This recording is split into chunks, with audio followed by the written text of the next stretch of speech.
जग में आए जग के रचैया, उनके दर्शन करो भैया। जग में आए जग के रचैया, उनके दर्शन करो भैया। जग में आए जग के रचैया, उनके दर्शन करो भैया। उनके दर्शन करो भैया, उनके दर्शन करो भैया। जग में आए जग के रचैया, उनके दर्शन करो भैया। जग में आए जग के रचैया, उनके दर्शन करो भैया। सत्संग मेले को तुमने रचाया है, मानव में तुमने ज्ञान जगाया है। सत्संग मेले को तुमने रचाया है, मानव में तुमने ज्ञान जगाया है। सत्संग पर में जो कोई नहाए, सत्संग पर में जो कोई नहाए, वो ज्ञान सागर में समाए, पार हो जाएगी जीवन नैया।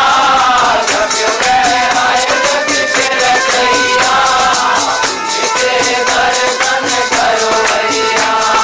जग में आए जग के रचैया, उनके दर्शन करो भैया। उनके दर्शन करो भैया, उनके दर्शन करो भैया।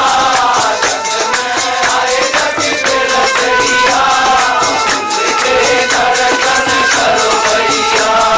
जग में आए जग के रचैया, उनके दर्शन करो भैया। जब माया ने जब माया ने सबको बचाया, जब माया ने सबको भुलाया है, ज्ञान से तुमने सबको जगाया है। जब माया ने सबको भुलाया है, ज्ञान से तुमने सबको जगाया है। सबके मन का भरम मिटाया, सबके मन का भरम मिटाया। ज्ञान ज्योति को गज में जगाया, ज्ञान ज्योति को गज में जगाया। तुम ही हो जग के केवैया।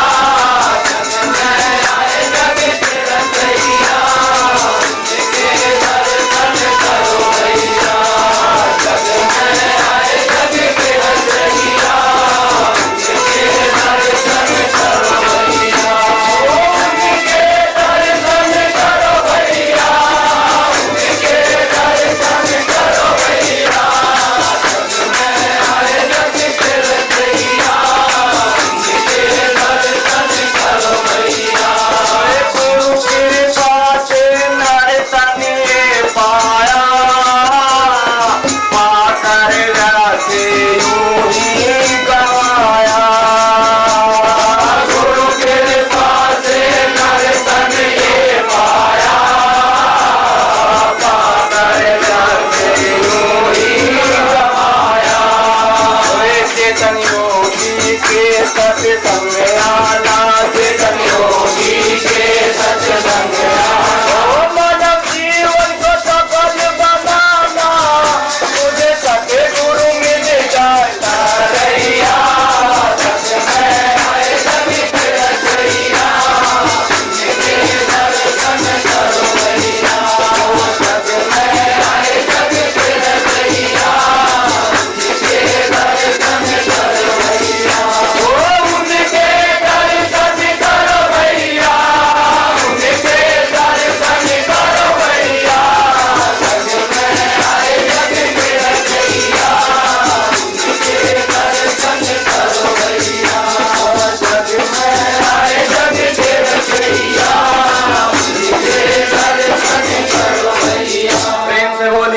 सतगुरुदेव महाराज की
ज्ञान को ढूंढने वाले सत्संग में भी आना जी, सत्संग में भी आना जी।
सच्चिदानंद भगवान की जय। सुनने वाले श्रोतेगण अब ध्यान देंगे। कुरुक्षेत्र जो भगवान कृष्ण के और कौरव पांडवों के युद्ध में एक कुरुक्षेत्र महाभारत की कथा होती है, जिसमें बहुत सारे योद्धा मरते हैं और अर्जुन को उसमें विजय प्राप्त होती है। और उसका जो मतलब था, उनका आपसी झगड़ा क्या था, यानी कि राजा झगड़ा, आपस का झगड़ा था कौरव और पांडवों का। तो उस झगड़े में द्रौपदी की चीर भी उतारी गई, उतारनी को होगी पर उतरी नहीं। बचाने वाला मालिक होता है। सच्चाई जहां पर है, सांस बरोबर तप नहीं, झूठ बरोबर पाप, और जागा हृदय साच है ताके हृदय आप। भगवान कृष्ण ने सत्य का पक्ष लिया, तब उस कुरुक्षेत्र पर अर्जुन ने विजय पा सका। और एक कुरुक्षेत्र हमारे तुम्हारे अंदर भी हो रहा है, सबके अंदर मन में बड़ा भारी कुरुक्षेत्र झगड़ा है। और जितना झगड़ा अंदर है उतना बाहर नहीं है बल्कि। तो अंदर के कुरुक्षेत्र को समाप्त कैसे करेंगे? अर्जुन ने तो कुरुक्षेत्र भगवान किसी की सहायता से करा, लेकिन हम तुम किसकी सहायता लेंगे? तो अब हम पूर्ण परमात्मा की सहायता से इस मन में जो जन्म जन्मांतर से क्रूर कर्म से कुरुक्षेत्र हो रहा है, क्रोध रूपी सिंह जो टकरा रहा है, इसमें काम क्रोध मोह लोभ अहंकार, भीष्म जैसे कर्ण जैसे बड़े बड़े योद्धा हैं, और जिनको परास्त करना बड़ी मुश्किल है। जब भगवान कृष्ण जैसा साथ मिले तब यह समाप्त हो सकता है। इस प्रकार से हम साथ लेंगे ब्रह्म का, पूर्ण परमात्मा का। जैसे वज्र बाण पड़ता है पृथ्वी पर और वो दो टकराता है, बादल टकराता है जब, तब पानी में से बनती बिजली और उसका वज्र बाण कहते हैं, उसको पृथ्वी पर पड़ता है, वो जहां पड़ेगा वहां छेदन कर देता है। और उससे भी बढ़कर है ब्रह्म बाण। जब ब्रह्म बाण जब पड़े तब जाकर के कुरुक्षेत्र का समाप्ति होए। ये भस्म कर्ण द्रोण जैसे बड़े बड़े योद्धा ये तब मारे जाएंगे। वो कौन है? काम क्रोध मोह लोभ अहंकार है, ये सब के अंदर हो रहा झगड़ा। इस झगड़े को समाप्त करने के लिए मानव जन्म मिला है। मानव जन्म मिल करके अगर हम पूर्ण परमात्मा का सहयोग लें, पूर्ण परमात्मा की शक्ति के साथ जुड़ें, तब एक कुरुक्षेत्र समाप्त हो सकता है। वरना तंत्र मंत्र से कांट की माला घुमाने से नहीं हो सकता है। चाहे कितनी पूजा कर लीजिए आप, चाहे कितने ही गुरु बना लें आप, ये खत्म नहीं होगा। तो इस झगड़े को समाप्त करने के लिए हमको पूर्ण परमात्मा की सहायता की जरूरत है। और अर्जुन जैसा बनना होगा, आज्ञाकारी, और तब जाकर के युद्ध समाप्त होगा। इस प्रकार से उन्होंने गीता में कहा, हे अर्जुन, इस ज्ञान को देने वाला, जो ब्रह्म ज्ञान को देने वाला कौन है? अध्याय 4 के 34वां से इसका सिलसिला लगता है कि परमात्मा तत्व को भली प्रकार जानने वाले महात्माओं की शरण जाओ। गीता पढ़ने वाले लोग जो गीता पढ़ते हैं, भगवान कृष्ण का इस भूमि पर आने का मतलब क्या था? धर्म की स्थापना करना। सारे जब अधर्म अज्ञान फैल जाता है तब महापुरुष धर्म की स्थापना करने के लिए भूमि पर आते हैं। धर्म की स्थापना कहाँ होती है? अंदर होती है।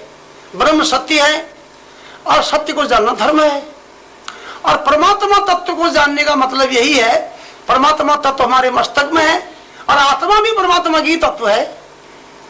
परमात्मा तत्व को भली प्रकार जानने वाले महात्मा तुझे परमात्मा तत्व का बोध कराएंगे। फिर तो संसार बंधन से, मोह से, मतलब उजाले के तरफ आ जाएगा। ये मिलता है। इसको गीता में उठा के देख लें, उसी ज्ञान को आज तुम प्राप्त कर सकते हो। जब भगवान कृष्ण नहीं थे और भगवान राम भी नहीं थे, और तब भी वो ज्ञान था, और आज भी है और आगे भी रहेगा। उस ज्ञान तो, जो ज्ञान भगवान कृष्ण ने दिया है, उस ज्ञान को तुम प्राप्त कर सकते हो। सत्संग अगर आप आए, आपने श्रद्धा से ज्ञान प्राप्त करने की कोशिश करी, तो आपके हृदय में वही ज्ञान मिल सकता है जो अर्जुन को दिव्य चक्षु ज्ञान दृष्टि से भगवान कृष्ण ने विश्व रूप दिखाया था। उसी विश्व रूप का साक्षात्कार, उसी दिव्य रूप का साक्षात्कार, जीव और ब्रह्म का मिलन आज भी हो सकता है। वो आदि में रहेगा। ज्ञान हमेशा भारत में रहता है। भारत पूरे विश्व में एक अध्यात्म मतलब मंदिर बताया इसको, और इसमें हमेशा कोई न कोई महात्मा ज्ञान देने के लिए रहता है। और आज ये ज्ञान यहाँ से तुमको मिल सकेगा, उस ज्ञान को प्राप्त करने के लिए पूरा पूरा कोशिश करना चाहिए। बोलिए सदगुरुदेव महाराज की जय। प्रेम से बोलिए श्री सतगुरुदेव महाराज की जय। ज्ञान का झंडा ऋषि मुनियों का सत्संग में लहराता है जी, सत्संग में लहराता है। ज्ञान का झंडा ऋषि मुनियों का सत्संग में लहराता है, सत्संग में लहराता है।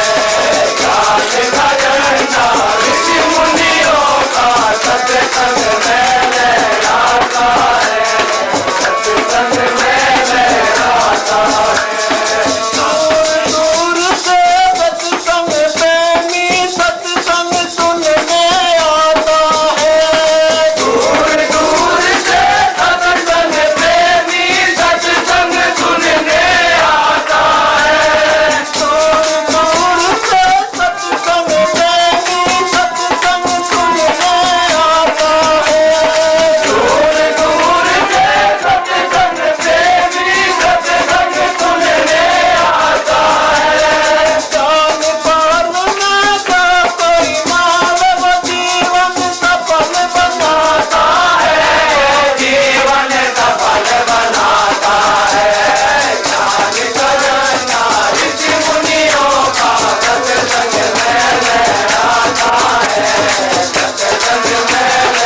सभी प्रेमी सज्जनों और माताएं तथा बहनों, आज सत्संग का तीसरा दिन है। अभी महाभारत पर एक प्रेमी ने भजन सुनाया। महाभारत इतना बड़ा युद्ध हुआ, लेकिन ज्ञान जो है अर्जुन को, एक आदमी को हुआ, जिस आदमी की मदद से, जिस सेवक की मदद से भगवान ने खुद इस युद्ध में भाग लिया, साथ दिया, रथ हाँका। तो इसी समझो संसार भी ये युद्ध है और हम तुम आप सबके साथ है। वो एक अर्जुन के साथ ही नहीं है। और हम लोग भी सब, अगर हम पूर्ण ब्रह्म परमात्मा का, हम उसकी आत्मा हैं, इस मनुष्य जन्म में जो सब आए हैं, हम न मालूम उनकी महान कृपा हुई जो मनुष्य जन्म मिला। अगर मनुष्य जन्म में आने का मकसद पूरा नहीं हुआ और जानकारी नहीं मिली, तो फिर ऐसे ही मारे जाएंगे। बड़े बड़े योद्धा होने पर भी मारे गए और आरोप में आ गए। भीष्म भी आरोप में आ गए। सब इस प्रकार हम सुनते तो हैं कि वो एक महिला की लाज उतारने पर वो आरोप में आ गए वो लोग, लेकिन हम तुमने न मालूम कितने कितने अपराध अज्ञान में करता है आदमी। उनके जीवन में भी अज्ञान ही था। वो अज्ञान का ही सपना हो रहा था, पर यह अज्ञान का जो सपना है ये ज्ञान से समाप्त होता है। अज्ञान का जो अज्ञान है ये सब में है। और ये कहां से है? जब तक ज्ञान का सूरज नहीं उगेगा, जब तक अंधकार दूर नहीं होगा मानव के जीवन में, तब तक सूझबूझ पैदा नहीं होती है। जब रात सोते में भी आप सुबह जागेंगे तब आपको मालूम पड़ता है कि कल का काम छोड़ा हुआ अकेला क्या था, तब मालूम पड़ेगा आपको। इसी प्रकार से एक महाभारत युद्ध वाले नहीं, उसके पहले पहले आप तुम देखेंगे भगवान विष्णु भगवान के सामने भी ऐसे ही हुआ, भगवान राम के सामने भी ऐसे युद्ध हुए। महापुरुष जितने भी संसार में आते हैं धर्म की स्थापना करने के लिए, उनके साथ लड़ाई करते हैं। कौन करते हैं? शुभ कर्म करने वाले करते हैं जी। और शुभ कर्म वाले तो बिल्कुल, उनको तो कोई अकल ही नहीं होती है। जो अनपढ़ होते हैं उनको विशेष अकल नहीं, ताकत तो होती है, लेकिन ये सब पढ़े लिखे लोग थे। स्वर्ग तक इन लोगों की पहुंच थी। और इन लोगों ने लड़ाई किसके साथ करी? आत्मज्ञानियों के साथ, गुरु भक्तों के साथ लड़ाई हुई इनकी। रावण बड़ा भारी विद्वान था, पर ज्ञान का विद्वान नहीं था। ये संसारी विद्वान थे, बाण विद्या बहुत थी उनके पास। इस प्रकार से हमारे साथ भी, आज हमारे तुम्हारे साथ भी संसार में एक रावण नहीं, कितने रावण हैं सारे विश्व में, जिनके पास एटम बम, अणु बम है। उस वक्त तो एक रावण था। आज तो न मालूम सारे संसार, जरा सा झगड़ा हो और वह एटम बम फूक देंगे, न मालूम कितने लोग मरेंगे उसमें। पर वो धर्म के युद्ध में से हनुमान लंका में आग लगा दिया, न मालूम बहुत लोग मरे होंगे। हनुमान को बहुत बड़ा पाप लगना चाहिए था, पर कोई पाप नहीं लगा, क्योंकि वो धर्म लड़ाई लड़ रहा था। और आज जब राजा लड़ाई लड़ेंगे तो किसके लिए लड़ेंगे? दूसरे राज को छीनने के लिए। वो धर्म की लड़ाई नहीं है। अगर धर्म लड़ाई लड़े पाप न लागे एक रति, जो धर्म, जो सत धर्म है, धर्म की स्थापना के लिए परमात्मा के साथ जुड़ करके, जो संसार में अगर जीव मरते भी हैं, लेकिन वो भी धर्म की, तो जो मरते भी हैं उनका भी लेखा जोखा आएगा वो।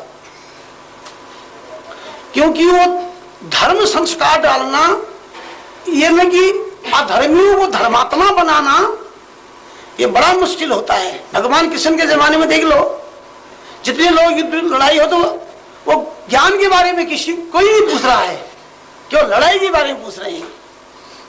लड़ाई की चर्चा हो रही है, ज्ञान की चर्चा तो केवल अर्जुन के साथ हुई कि अर्जुन को ज्ञान दिया।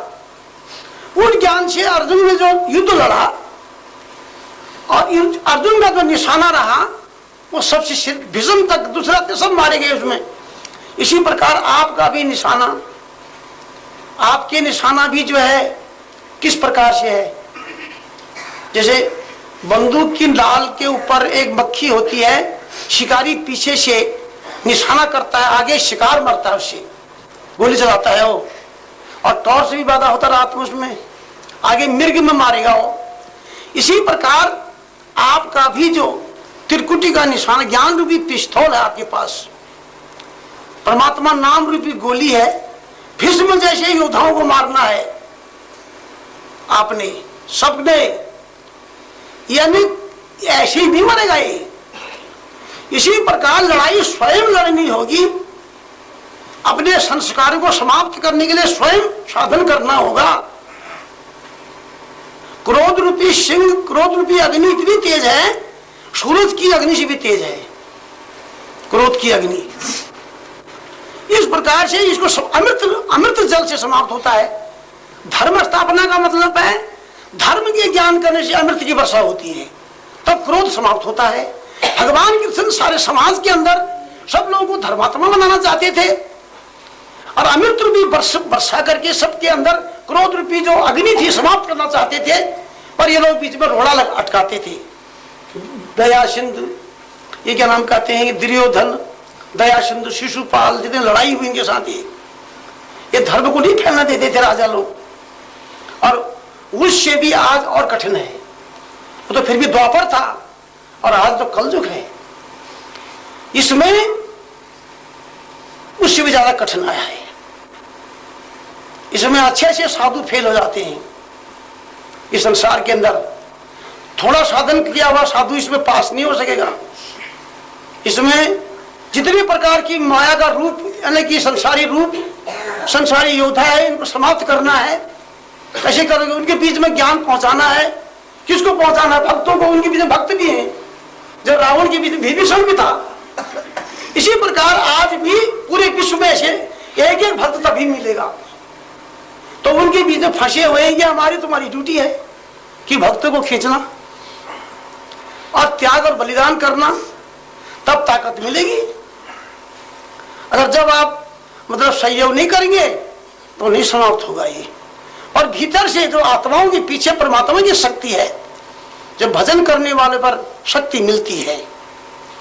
अगर वो संसारी काम बड़ा है आपका कि परम पिता परमात्मा का काम बड़ा है, इसमें तोल लो तराजू में। हम जीवन को जो जीवन मिला है, मानव जन्म मिला है, किस लिए मिला है? और हमारा संसारी काम बढ़कर है कि ये परमात्मा का संदेश आया जो हमारे लिए, ये काम बड़ा है। ये दो कामों को मिला के देखो कि कौन काम बड़ा है। इसके पीछे एक शक्ति है, कहते हैं ना श्वासा में सोहंग भय। भगवान कृष्ण कहते हैं जो संसार में लोग हर एक चीज का बड़ाई करते हैं, वो कहते श्वासा, सृष्टि के अंदर सबसे पहले क्या था? श्वासा में सोहंग भय, सोहंग से ओंकार और ओंकार से रचना भय, कह गए कृष्ण मुरार। सबसे पहले सोहंग का शब्द था, उसके बाद ओंकार हुआ, फिर सतरजतम की 5 तत्व 3 गुण की फिर उत्पत्ति हुई। जो परमात्मा का असली शब्द है और वो जो सार शब्द है वो सांस के अंदर है। तो अब जीव को अब मोह निद्रा से अपने आप को जगाना है। जब आप जगेंगे तब मालूम पड़ेगा कि तुम्हारा घर का काम बड़ा है कि यह काम बड़ा है। कहते हैं अब मोह निद्रा से जागरी मैना, अब मोह निद्रा से जागरी मैना, सोहंग सोहंग बोल रही, तेरा प्रीतम तेरे अंदर ज्ञान की अखियां खोल रही। अब मोह निद्रा से जागरी मैना, अब मोह निद्रा से जागरी मैना, सोहंग सोहंग बोल रही, तेरा प्रीतम तेरे अंदर ज्ञान की अखियां खोल रही।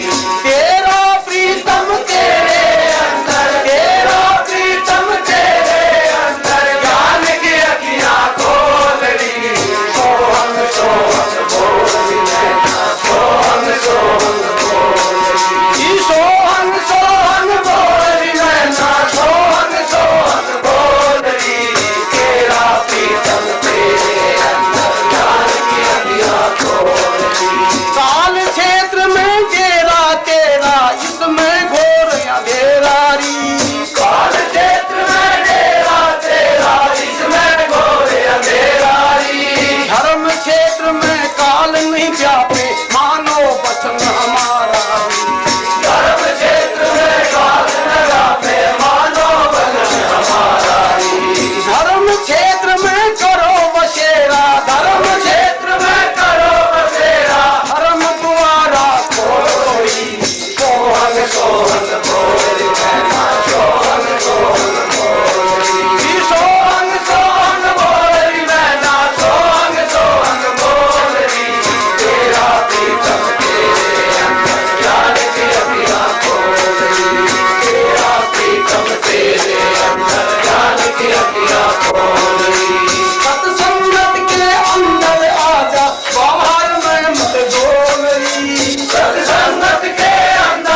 कुछ नहीं लगता मोल री। गुरु ज्ञान दान वो कर ले कुछ ना लगता मोल री। आत्मज्ञान का इसी प्रकार वो ज्ञान जो है, जैसे तुम्हारे खेतों में तुम गन्ने बोती हो, हाँ जी उसमें मीठा रस होता है, जी। कहाँ से लेता हो मीठा रस वो? पृथ्वी से ही रहता है जी। अच्छा, उसके कौन बनाता है? जैसे नींबू पेड़, उसमें नींबू का भी पेड़ होता है, एक वो खट्टा बनाता है, हाँ जी और उसमें गन्ने का मीठा बनाता है। हाँ जी खाद पानी एक है, हाँ जी। मिट्टी एक है, फिर दो रस कैसे होते हैं? बीज से ही होते बीज से हैं। ही जी। हाँ, बीज की प्रक्रिया से जी वो मीठा बनाता है, खट्टा बनाता हाँ है। जी इसी प्रकार धर्म का भी बीज है, जी। जो जीवन रूपी खेत में बोया जाता है, तब प्रेम रूपी अंकुर निकलता है। उस ज्ञान को प्राप्त करना चाहिए। बीज कहाँ से आया जी गुरु जी? बीज तो मालिक ने बनाया है ना, सारे पृथ्वी में जितने बीज है जी ये सब उस रचना करने वाला रचयिता ने बनाए हैं। इसको वैज्ञानिक लोग नहीं बना सकते कोई बीज, ठीक है? हाँ जी। इन बीजों विकास तो कर सकते हैं, जी। लेकिन कोई नया बीज कोई विकास वाला नहीं बना सकते हैं, जैसे मुझे पेड़ उत्पन्न हो जाए, ठीक है? जी। ये सब परमात्मा की रचना है। जी हो गया समाधान? हाँ हो गया जी। ठीक है। हाँ जी गुरु जी, हम ज्ञान लेना चाहते हैं जी। अच्छा, तो सबसे सुनना होगा आपको। अच्छा जी, यहीं मिल जाएगा जी? हाँ, मिल जाएगा। अच्छा जी। तो चलो। राम राम। अच्छा जी गुरु जी सुनना। अजमेर, चलो गाड़ी उतरते चलते हैं। नदी किनारा, चले नदी किनारा। हाँ चलो जी। आ जाओ रामधारी। हाँ जी चलो जी। वेद प्रकाश। हाँ जी। चलो, ये नदी है ना? हाँ जी। अच्छा, आराम आराम से चलो, ज्यादा आराम से चले तो कुछ ना। नदी दिख रही है? हाँ जी। मशीन भी हाँ।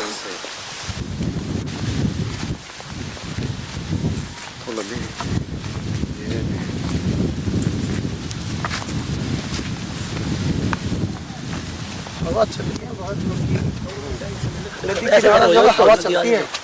इधर को घूम के पुल का भी ले दे मशीन का। अब हम इधर को कर लेंगे अपना। घूमते रहो, आप भी घूमते रहो, मार मजी का। ये उसके पास ही चला है। नदी के पास। मिनट।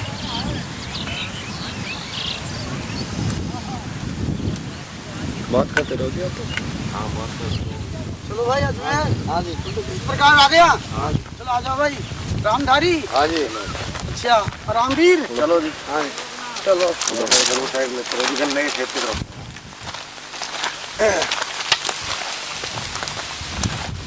अब मेले तक हो जाएगा महात्मा जी पुल का निर्माण। जूते पहनने का आपने? हाँ, जूता नहीं पहनने का मैंने। दिखाई दे रहा है क्या? ये हमारे जूते पहनने। गन्ने चूसेंगे, पर पहले बात पूछेंगे तुमसे। हाँ जी। गन्ने के अंदर जो मिठास है, ये कहाँ से आता है मालूम है? ये मिठास तो इसके अंदर पैदा होता है, हाँ जी। बीज में से होता है ना। होता है। अच्छा, उसी खेत में गन्ने उसका भी पेड़ होगा नींबू का, और उसमें खट्टा रस होता है। लेकिन ये खट्टा मीठा कौन बनाता है? ये एक ही किसान होता, खाद पानी देने वाला, और मिट्टी भी एक है। ये बीज बनाता है। बीज में से जो प्रक्रिया बनती है, गन्ने का बीज तो मीठा ही मीठा भेजेगा ऊपर को, और नींबू का खट्टा ही खट्टा भेजेगा। और गन्ना भी वही आदमी चूस सकता है जिस पर दांत है भाई। नहीं, जिस पर सेवा रूपी दांत नहीं है, वो गन्ना नहीं चूस सकता है। अंदर का अमृत है हाँ, जी। अंदर का जो अमृत है उसका साधन करके प्राप्त किया जाता है। गन्ने का तो कोई मुकाबला नहीं। गन्ना क्या मुकाबला ले सकेगी? हाँ, उसका मिठास जो है। क्या तुमने प्राप्त किया क्या? मैंने जी? हाँ। मुझे तो जब आप कृपा दृष्टि रखें जब चुप हो जाऊंगी, जब नहीं होती जब पीछे हट जाऊंगी। मतलब ये थोड़ा थोड़ा होता है, चाबी भरी राम ने उतना ही चलेगा। पर साधन करने वाले जो लोग हैं, हाँ नहीं, उनमें खूब होता है। सही। हाँ, जैसे जिन पर दांत होते खूब चूसते हैं वो, हाँ। और जिन पर दांत है ना, हम पर नहीं चूसा जाएगा, ऐसा बोलते हैं। हाँ, इसी प्रकार।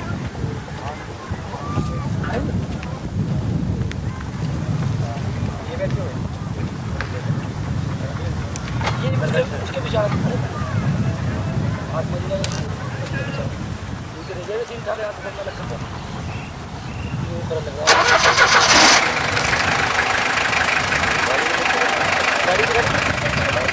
आज